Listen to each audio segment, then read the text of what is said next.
మగవాణ్ణి, నేను పురుషుణ్ణి, ఈ భావనలు ఉండవు. అందుకే శివే శృంగారార్ధ్ర తదితరజనే కుచ్చనపర అంటారు సౌందర్యలహరిలో శంకర భగవత్పాదులు. నేను మగవాణ్ణి అని వెళ్ళి నిలబడిన వాడి పట్ల ఆమె రౌద్ర స్వరూపంతో చూస్తుంది. కానీ అమ్మ నేను నీ బిడ్డన్నమ్మా అని వెళ్ళి ఎవరు చూస్తారో వాళ్ళ పట్ల పరమ ప్రేమతో చూస్తుంది. అందుకే అమ్మవారికి 2 నామములు అన్వయం అవుతాయి. మీరు చూడండి, శంకర భగవత్పాదుల దృష్టికోణం ఉన్నవాడికి, ఆయన పాదములు నమ్ముకున్నవాడికి భేదం చెప్పడం చాలా కష్టం. ఉన్నది ఒకటే తత్వం అయినప్పుడు ఆమెని మీరు లలిత అనండి, ఆమెని మీరు దుర్గనండి, ఆమెని మీరు పార్వతి అనండి, సరస్వతి అనండి, లక్ష్మి అనండి, తత్వము మాత్రము ఒక్కటే. తత్వము ఒక్కటే అనేటటువంటిది నిర్వివాదాంశము, అందులో ఇంకేమీ సందేహం లేదు. ఎందుకో తెలుసా? అగ్ని పరీక్ష ఎక్కడ అంటే శంకర భగవత్పాదులు కనకధారాస్తవం చేస్తూ లక్ష్మీదేవిని కేవలం శ్రీ మహావిష్ణువు యొక్క ఇల్లాలనలేదు. గీర్దేవతేతి గరుడధ్వజ సుందరీతి శాకంభరీతి శశిశేఖరవల్లభేతి సృష్టి స్థితి ప్రళయకేళుష సంస్థితాయై తస్మై నమస్త్రిభువనైక గురోస్తరుణ్యై అన్నారు.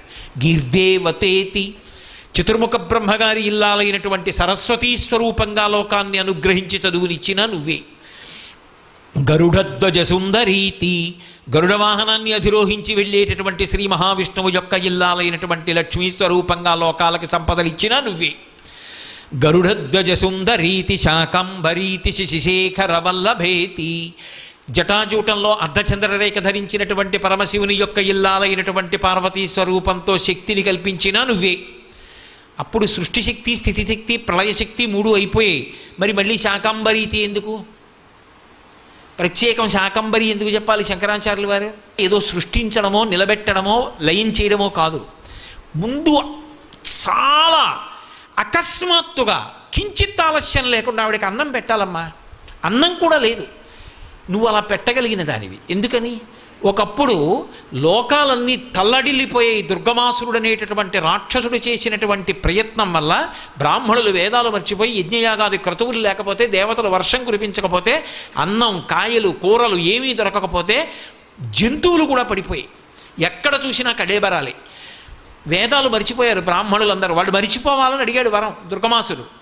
అప్పుడు అమ్మవారిని కీర్తిస్తే అమ్మవారు కనపడింది. కీర్తించడానికి మాత్రమే గుర్తుంది. అమ్మా నువ్వు రక్షించాలన్నారంతే.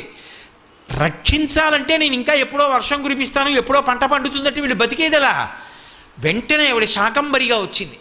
ఒంటి నిండా కాయలు పళ్ళు పట్టుకుని శతాక్షి అయి ఒంటి నిండా కన్నులతో ఆ కన్నులలోంచి వర్షాలు కురిపిస్తూ వచ్చింది. లోకాలన్నీ కాయలు పళ్ళు తిని బతికాయి, జంతువులన్నీ బతికాయి, నీళ్లు దొరికాయి. అమ్మ ఒకప్పుడు వేదములు మరిచిపోయిన బ్రాహ్మణుల్ని అనుగ్రహించడానికి, లోకాలను అనుగ్రహించడానికి శాకంబరి వై వచ్చావు. ఆర్తితో పిలిస్తే ఇవాళ ఈవిడికి అన్నం పెట్టవా?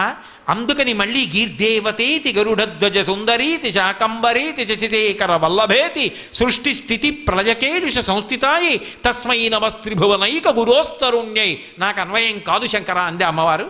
నువ్వు సరస్వతి అని పిలిచావు, తెల్లని బట్ట కట్టుకునిస్తుని శరజ్యోత్స్న శుద్ధాం శశీత జటాజూటమకుటాం వరత్రా సత్రాణ స్ఫటిక గుటికా పుస్తక కరాం సకుర్ణత్వా నత్వా కథమివ సతాం సన్నిధతతే మధుక్షీరద్రాక్ష మధురి మధురీణాహ పణితయ. నీకు సంపద కావాలన్నావు పచ్చబట్ట కట్టుకుని ఇస్తుంది, నీకు శక్తి కావాలన్నావు ఎర్రబట్ట కట్టుకుని ఇస్తుంది. ఏమి ఐఏఎస్ చదువుకుంటే ప్రభుత్వం నియమించిన ఒక జిల్లా కలెక్టర్ గారే డిస్ట్రిక్ట్ మెజిస్ట్రేట్ అయి తీర్పు చెప్పచ్చు. కలెక్టర్ గారే ఏ కార్యాలయంలోకి వెళ్ళి ఫైళ్లు సీజ్ చేయొచ్చు. ఆయనే అగ్ని ప్రమాదం జరిగితే పరిహారం ప్రకటించవచ్చు. ఆయనకే కోపం వచ్చి సంఘం సరిగ్గా ప్రవర్తించకపోతే కాల్చవతల బారాయండి అని చెప్పచ్చు, ఫైర్ అని ఆర్డర్ ఇవ్వచ్చు. ఇన్ని అధికారాలు ఒక వ్యక్తిలో ఉండి ఆయనే జ్యుడిషియరీ, ఆయనే ఎగ్జిక్యూటివ్, అన్నీ ఆయనలో ఉన్నప్పుడు మనం పెట్టుకున్న వ్యవస్థలోనే జిల్లా కలెక్టర్ గారిలో అన్ని అధికారాలు ఉంటే భగవంతుని యందు అన్ని అధికారములు కేంద్రీకృతమై సంపదనిచ్చినప్పుడు లక్ష్మి, చదువిచ్చినప్పుడు సరస్వతి, శక్తినిచ్చినప్పుడు పార్వతి అయి 3 మూర్తుల సమాహార స్వరూపమై లక్ష్మిగా పేరుతో కీర్తింపబడుతోందని నేనంటే మీకు ఆశ్చర్యం ఎందుకు? శంకర భగవత్పాదుల స్తోత్రానికి లక్ష్మీదేవి అంగీకరించి